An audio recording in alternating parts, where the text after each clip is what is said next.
CMMS Radio talks about all things CMMS, computerized maintenance management software, focused on maintenance management. It's the people, the process, and the culture that make your CMMS journey a success. Welcome back to CMMS Radio, everybody. If you're not seeing him on screen, it's Easton Snyder. He is Senior Sales Engineer at Traction. A lot of you might know Traction.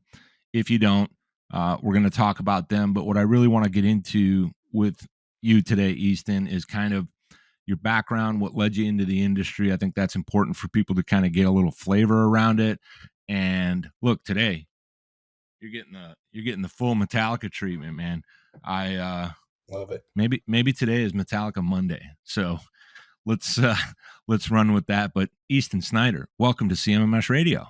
Yeah, Greg, thanks for having me. Excited to be here. I know we first started talking down at Reliability Plant almost a month ago, so it's exciting to find a way to get to do this.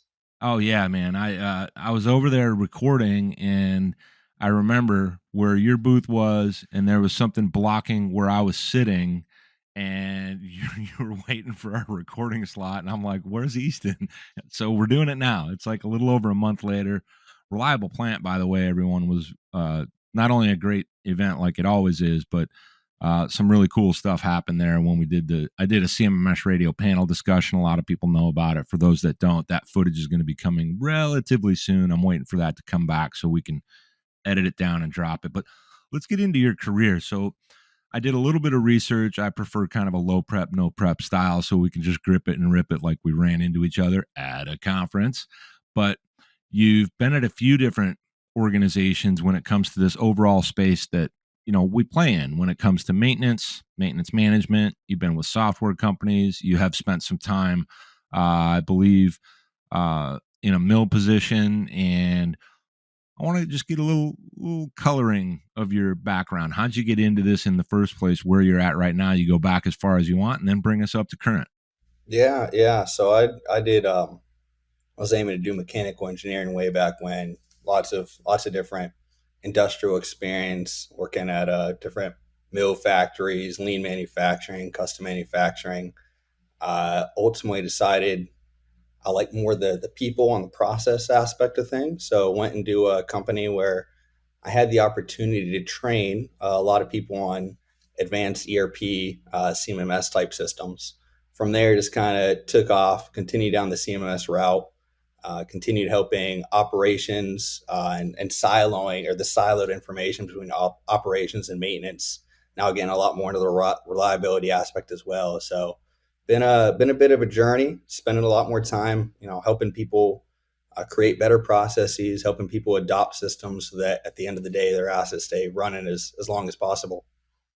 So in your role, and I understand the role, I think a lot of people do, but just to get somebody some general background, as a sales engineer, and you're a senior sales engineer, what you're essentially doing is helping the frontline customer facing side of the business for Traction to work with, understand, and interpret what that client's need actually is. It may have already been verified before you got into the engagement, we'll say, and then you want to show them how to do what they need to do with your system, on your system.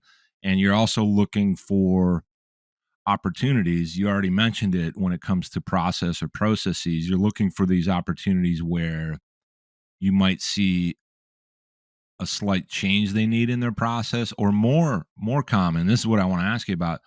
It's more common for you to verify how can Traction meet the needs of their business that's already working. Maybe they're working really, really well. They got great workflow. They do have people and process in place. However, now they need to augment and amplify that. Can you give us a little perspective on that? And what I'm most interested in is, what do you typically see and experience through the engagement process from the potential client? What kind of questions? What are the things they're really after? And how are you attacking those?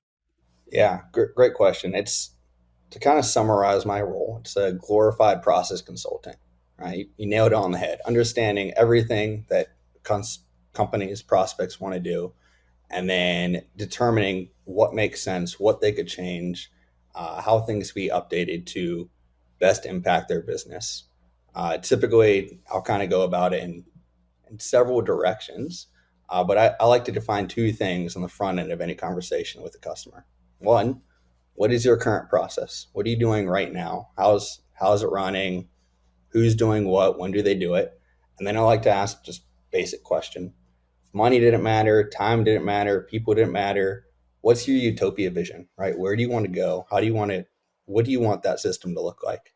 And ultimately, that gives us an idea as to what that customer needs to get to that next level, right? Maybe they're at a point where they're crawling right now and they want to walk, or maybe they're walking and they want to run, right? Where are you now? How do we get you to that next level to become more mature of a manufacturing customer?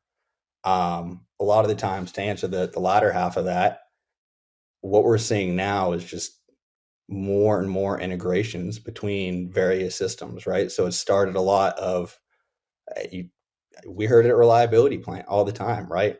All these companies talking about vibration sensors, talking about lube analysis, integrating that with their CMMSs, and just having that single source of truth that does everything that you need to at the end of the day.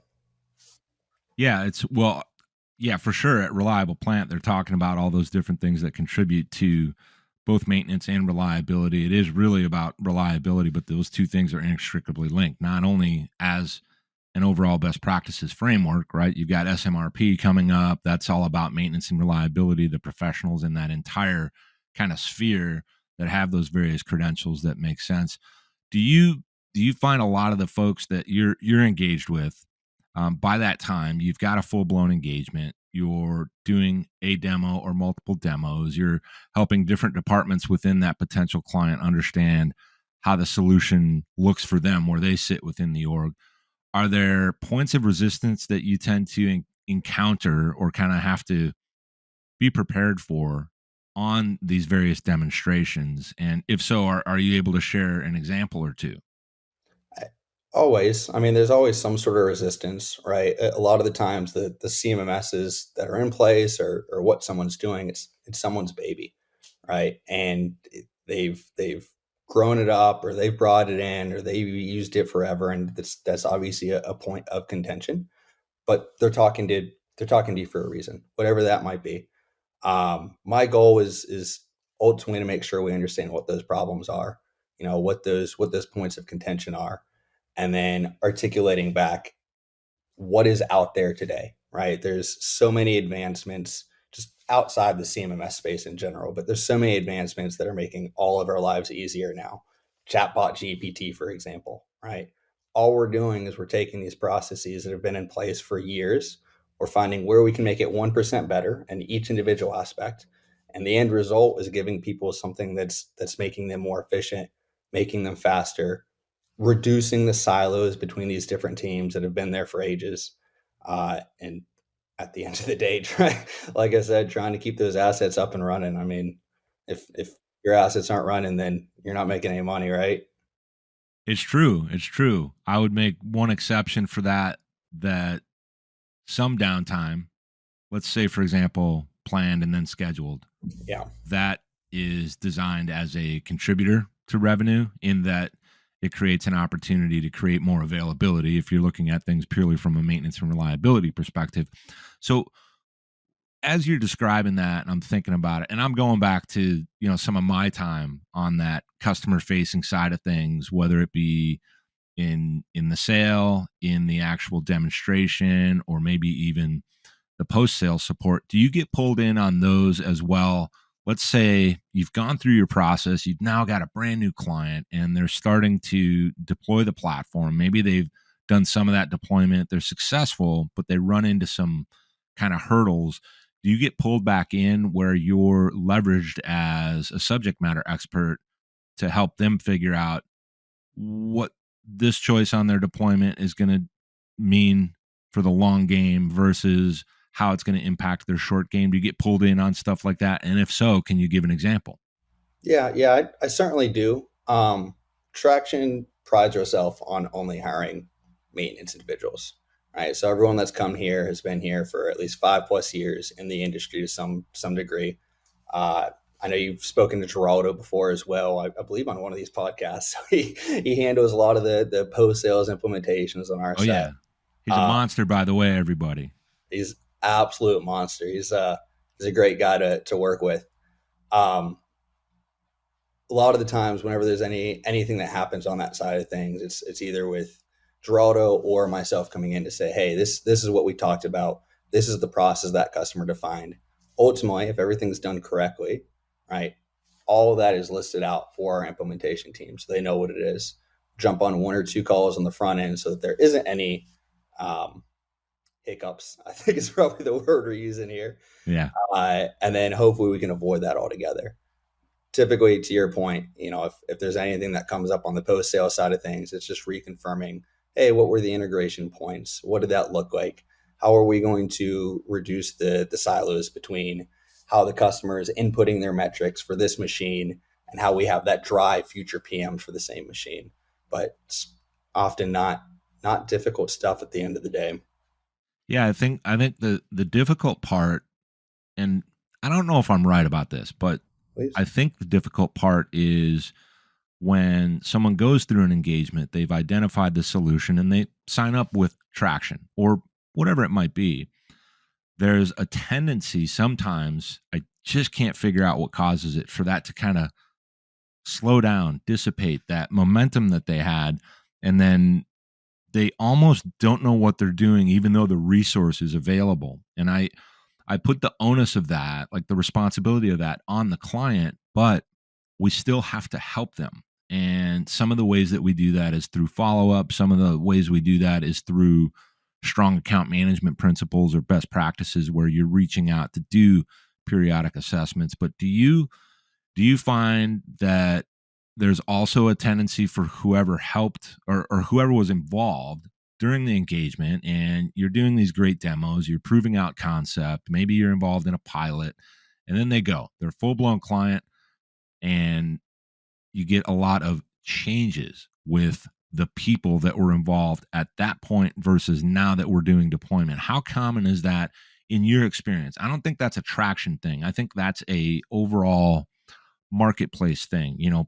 People leave, people go to different positions, someone else comes in to try to take over. So how common is that the barrier to someone succeeding on your or any platform in your view?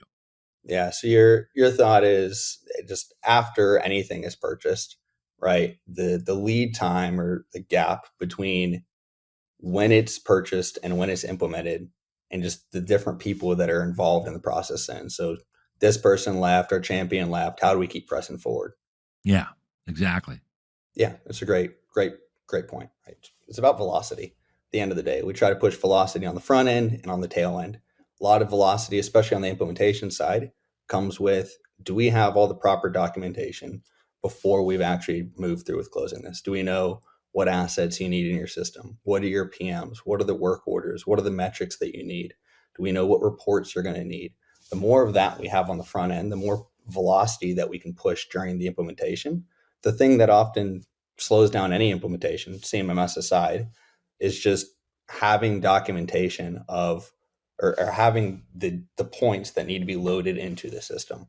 Right. If you need a completely blank system, anyone can turn that up. I can open up a Google Word doc in a matter of seconds. But if I need that Google Word doc to be an entire essay, it's going to take a little bit of time. Yeah. And that's often just getting the information from the customer. So if we can push that velocity on them, get anything up front, it helps reduce the risk of our champion leaving. And it helps make sure that there is a smooth implementation. And then obviously a part of that is to what you preach on this show all the time, right? The people, the culture, the process. It's making sure that once we have implemented the system, they are still in a form of hypercare for an extended period of time, to Yeah. where we're going to meet you as much as possible, make sure we understand how are the users adopting it, what could be different, what needs to be articulated to them, and with the ultimate goal of having a train the trainer approach, right? So that if someone leaves, you've got 8 other Bobs there that can help train up the rest of the team. Yeah. I've often, I don't know for how long now, it's at least a couple of decades, been a huge proponent and supporter of, and kind of someone that touts the train the trainer approach being the right approach. However, the caveat to that is, the thing we have to watch out for is we all say it and clients agree, but to make it actually happen is a real challenge because of a lot of those moving parts. And, people are out, people leave, all that. And something interesting while you were saying that, you mentioned that there's this common theme around people, process, culture, do the work.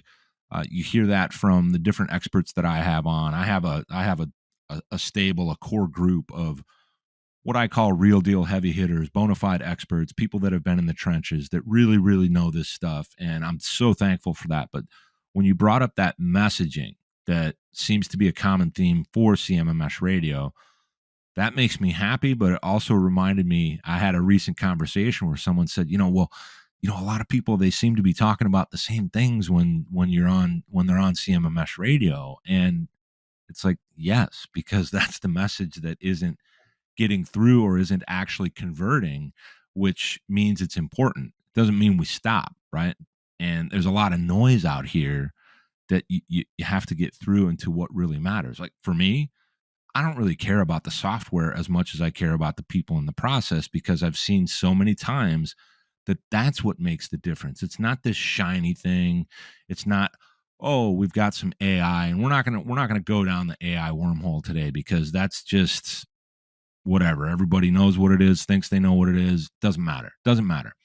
It's always going to come down to what you would have done without software in order for software to really work. It doesn't mean there aren't exceptions where, for example, okay, we're mostly organized. We don't have visibility to what we really need to know. We know how to do the work. We have a work process, but we don't have that single pane of glass. I almost said gas. Thinking about cars. The idea that you have that resource that can kind of augment and improve your process or processes. So this is all really connected, and I like the way you pointed that out, and I appreciate it too, because I think these messages, as common or similar as they are every time out, these are the parts that matter. Now let's switch it back into the overall software, and I'm curious to know, and you probably know this, at Traction, is it still true that you are, as an organization, and I know we could ask Igor, but as an organization, hyper focused on manufacturing, and manufacturing of a certain type, where you're not trying to go find, hey, there's a new market. Oh, wow, this company that's a competitor is doing that too. Let's start doing that. Is that still the case? And what can you tell us about why that doesn't change and why that's so damn important? Yeah, it's our culture, right? we're talking about our culture. It's who we're bringing in. It's where we know the pain points lie. It's where we feel extremely comfortable. So yes, we're still hyper focused on manufacturing, making sure that manufacturing is running as reliably as possible at the end of the day. You've already know this, right? We do that through vibration sensors. We do that through CMMS. We do that through other monitoring systems to help paint that vision of how are your assets performing overall. Um, and there's multiple tools that are out there that we leverage to do so, right? Yeah. Well, you mentioned the integrations, and before we hit record, everyone, we were talking a little bit about how there are so many systems out there. Some of those systems, and I can say this because people know, when we get to those big, bad, super complex, huge pile of spaghetti type solutions, they're doing what they're supposed to do, but they're a different kind of an animal that are a little less friendly to the front line. I don't want to be too harsh, but I think people understand that I feel there's a direct need and a direct correlation between the quality of your outcomes as a manufacturing organization when your front line is fully engaged, not just with the work that they do, with the teams that they support, the people on the left, on the right, and in front of them and behind them, but when they're engaged with your platforms that inform the C-suite, that inform the boardroom, that inform mid-level management.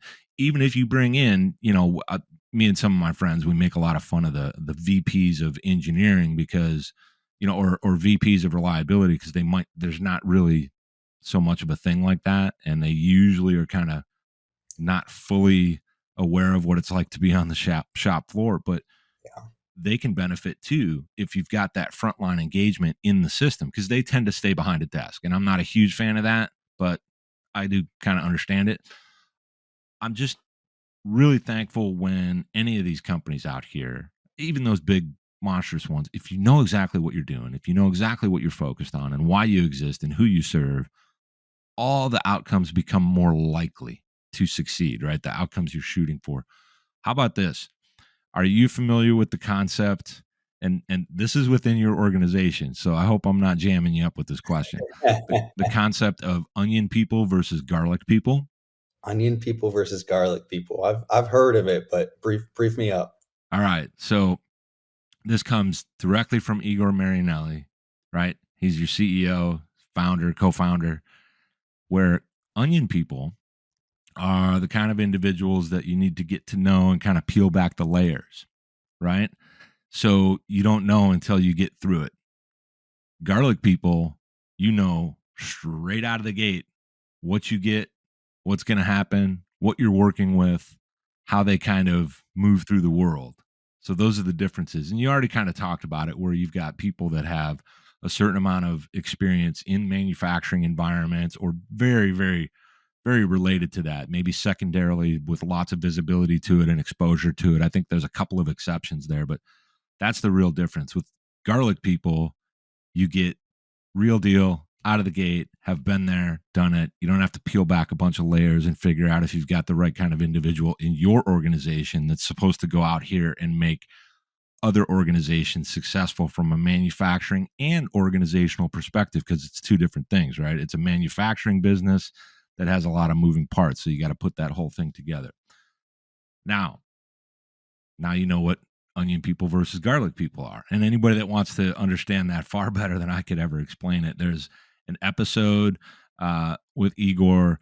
It's on CMMS Radio. You can go check it out. And it's one of my favorite episodes. And that concept is just a really cool one for me. Let's switch it up a little bit.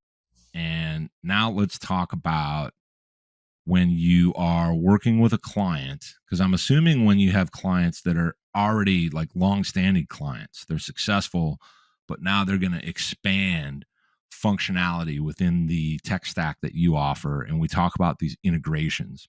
Mm-hmm. Do you have open API type integration where people can work on their own integrations, or do you have to be directly involved? Does Traction have to be directly involved in how the integration takes place between said client's account into these other platforms? And you don't necessarily have to mention names of what you integrate to, but I'm just curious about that and how challenging or unchallenging it is to achieve success there. It's a case by case basis, right? There's extremely common integrations that you're going to see everywhere you go to, no matter who you're with. Think of having to integrate with the procurement process to get parts in your system, right? At the end of the day, we got to report on what parts we're ordering and when they're coming in and when the POs were sent off. There's other integrations like predictive maintenance is out there all the time. Traction's got that as well, where now we've got, hey, I've got a sensor on a system, and I want that sensor not only to do my predictive maintenance, but I now want it to say, what are the run hours on this asset? So I can update my PMs. So my PMs are no longer, hey, I'm going to do this every 6 months, and it's going to be, I'm going to do this every 500 run hours. So there's lots of different integrations we'll do. It's just case by case and what that looks like and what needs to be done. A lot of the times, again, my role being that glorified process consultant is understanding what makes you want to do that. What's the benefit to you? Is there an easier way to do it? Have you guys just been doing it this way for years? Because been doing it this way for years. You've never looked at a different way to do it. Is there other systems out there? So short answer is yes, certainly integrations out there, case by case, and what those need to look like. Yeah, and it's a question I don't always ask, but I felt like in this case it just kind of popped in my head, and I said I'd go ahead and ask it. I don't like to be too awfully product or feature centric when it comes to these interviews or episodes. I'm a little more interested, like you said, the people and the process side of it, but I thought we would throw that in. So what I want to talk about now is the vision from where you sit. And the reason I'm asking this is because you sit in a different position than one of the, leaders of the corporation and the direction of traction. You sit in a position where you have a lot of that high engagement, high number of engagements with the actual market that you serve and the clients that you already work with. You might go back in with them to help them look at other technologies they're going to bring in within your stack. So, from your exact perspective, what do you see happening more often in the overall market? Now, I'm not talking marketing guy type stuff or gal. I'm talking with the clients and the struggles that they're having in the overall industry of manufacturing. What are you seeing as things that are problematic that just persist? They continue to be a problem. And then I also want to hear from you on what you see that is changing and improving. Okay. Yeah, that's an excellent question. So where's where are we at? Where's the market been?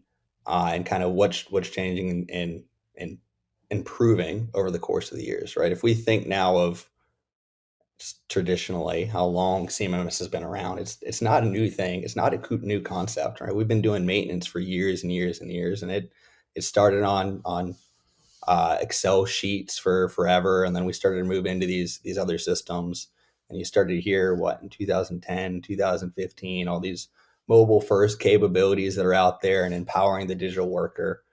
Um, all of those pains, right, that you're hearing constantly when you're asking about what's your current process, are just things that have happened from these using these same systems forever, right? We started with this one system and we kept this process in place and we've never changed it. Maybe we adopted a mobile first type solution and we're now at the point where we're just trying to see what else is out there. Now what you're hearing from customers is, hey, look, we've got this mobile solution. It's working good.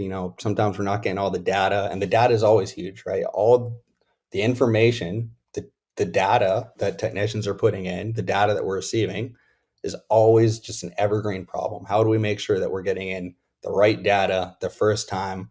How do we make sure that we can use that past work order that we did to make the next work order better? How can we identify all the work orders that were done to create a PM rather than doing corrective work for this, right? This is all evergreen problems. A lot of the newer technology, to kind of wrap up that answer, that we're seeing nowadays is related to a lot of the AI features that are coming out and becoming more natural. And I'm not saying AI is an end all be all, but I personally use it myself. I'm currently fixing up my grandpa's 1974 Honda CB360, and I fight with chatbot GPT all the time on what it says I need to do versus what actually needs to be done. I know it's out there, I know it works, but it is the new hot feature, right? It's what's coming out there, and it's how people are leveraging that AI to effectively do the maintenance, right? How we're using it to tell you, again, I don't want to just talk about features, right? But how you're using it to tell you, hey, when you're working on this motor, use this type of lubrication, or here's, standards for this particular pump, right? It's how do you leverage that AI to become more efficient, more effective? Yeah, I think, well, in fairness, I think the idea behind it, the potential, Mhm. what it could really do, it's there. The I think the real issue is who's teaching it, where is it getting its information, and how on earth is it going to understand the environmental and potential variance in operators using machines maybe outside of their design intent or some other factors that there's just a long way to go with that. So in a lot of ways it can do some good stuff, but you have to really keep an eye on it. And as you're talking about it, I keep thinking about this old concept that I focused on it a lot over the years when it comes to maintenance and maintenance management and all the things, right? Just all the things. This isn't some lecture and part of like a 101, 201, 301 type deal. This is generalizations, folks. When we have workloads that have to happen that impact other workloads, that if those don't happen, We really lose money. People get hurt, blah, blah, blah. All this. There's there's something that happens, whether it's AI or CMMS platforms or spreadsheets, we start to move away from the people that can be directly plugged into that and managing that as kind of a reinforcement or almost a babysitter. You can call it a babysitter of what we're doing, where we're getting our information. Is it the correct information? And the reason we want technologies is so that we don't have to have that individual. But I think there's a really high risk of leaning too much on technologies, whether it's AI, machine learning, whatever you want to call it, or some other knowledge base. There's this really bad practice, and we all tend to do it, where we set it and we forget it. We bypass and skip foundational steps in the process or processes that are absolutely foundational. And without those, you have increased risk exponentially on machine failures and ultimately other bad things that are going to happen, disruptions in supply chains, disruptions in this, that, or the other thing. And again, um, I'm not preaching. I'm saying that's one of the risks and one of the prices of progress. So with what you're talking about with AI, Chat GPT, I beat up on that thing all the time. When they really become what do you call it, sentient or Sentient, sentient, is it? Yeah. I'm cooked, man. I'm done. They're gonna find me on day one and say, "Yeah, you were swearing at me." I'm like, "Yeah, I was because you suck." Um, but the whole idea here is leveraging technology is a good thing. Over leveraging technology when you don't know what it doesn't know is very dangerous. Yeah. And I think, with all this, we're not going to tie it all off in a nice bow in a single episode. But I think we're just trying to touch on these things that are common potential pitfalls for folks out there. And I think overall, the technology is great. You got to have the people in the organization providing the technology, like yourself or others that really understand where you're going, what you should be doing. But also, we need to be mindful as providers of solutions that we're not changing somebody's business model and what has already worked effectively. I see a lot of that too. So there's one more question here before we switch you into the fun question segment. And that question is, do you hear about, and do you find that it's problematic throughout the industry, whether it's CMMS, EAM, and related softwares, or consultants and other process people, we're going to call them, coming into businesses and into these environments and trying to change those clients into what they know. In other words, they're suffering the limitation of what they know and they aren't able to understand. How common is that in your view? And I'm not looking for you to be right or wrong. I just want a real off the cuff answer there. Off the cuff answer. I love that. The longer you're in the industry, the more you realize use two ears in one mouth. Listen to what they're doing right now and make sure you're articulating something that will actually provide value. If you're going in and you're just changing a system, you're not going to get the user adoption. The system is going to fail in 6 months, 9 months, 12 months, whatever it is. It's going to fail and they're going to be back on the market in 2 or 3 years. You have to understand what that customer absolutely needs. How are they running their business today? And just showing them what you can do to make those 1% changes to make their lives easier. Nice. I like it. It is fun question time. Hit me. So what we're gonna do is go through some fun questions, and you're a first timer on CMMS Radio, so you got to go through it. Okay. And no traps with any of these, no wrong answers. You're just knocking them down, man, straight up. So first fun question: what is your favorite music? Music. Oh man. Um, is it bad to say I don't have one? I listen to just about anything. And morning I start with country, afternoon I'm down to classic rock, and by the evening I might have classical on. All right. All right. That's a good one, man. That's a good one. That's why I say no wrong answers here, man. This is you sharing a little bit more about you. And next one is, what is your favorite sport or hobby? And on sport, it doesn't have to be one that you play. It could be one you like to root for and cheer for. Oh man, I'm a diehard Steelers fan, and if anyone starts talking to me about Steelers at conferences or anything else, I won't stop. All Big right. football fan for sure. All right. So shout out to the Pittsburgh Steelers. And I got my best friend's a Steelers fan, and he hates my team. So He's still a good company. yeah, yeah. Well, you can't sleep on the rich history of the Pittsburgh Steelers. I don't care if you love them or you hate them. It's good stuff. So no wrong answers, right? Now here's the big one. This is the big one of the fun question segment. What is your, and no wrong answers, what is your philosophy, your perspective, anything at all when it comes to this concept of work-life balance? Machines don't quit. Machines don't stop running. I'll say when you're not working, don't work, right? Put the phone away. But if you get a text or a call, be ready, because there's some sort of emergency that's possibly going on out there. I don't necessarily believe in work-life balance. I think it's important to set those boundaries. Just when you're not on your phone, don't work. But outside that, something needs to get done. Something needs to get done, and there's emergency all hours of the days. All right, man. I like it. Well, Easton Snyder, Senior Sales Engineer at Traction, thank you for being with me here on CMMS Radio. Thank you, Greg. Nice to talk to you again, man. Did you find this episode helpful? Please send us some feedback, suggest a topic, or ask a question. Reach out to CMMS Radio if you need a co-pilot on your CMMS project. Visit CMMSradio.com and use the What's on Your Mind link. Thank you for tuning in to CMMS Radio, your resource for all things CMMS, from selection to implementation, to help you make better choices, learn from industry experts, and have a successful CMMS journey.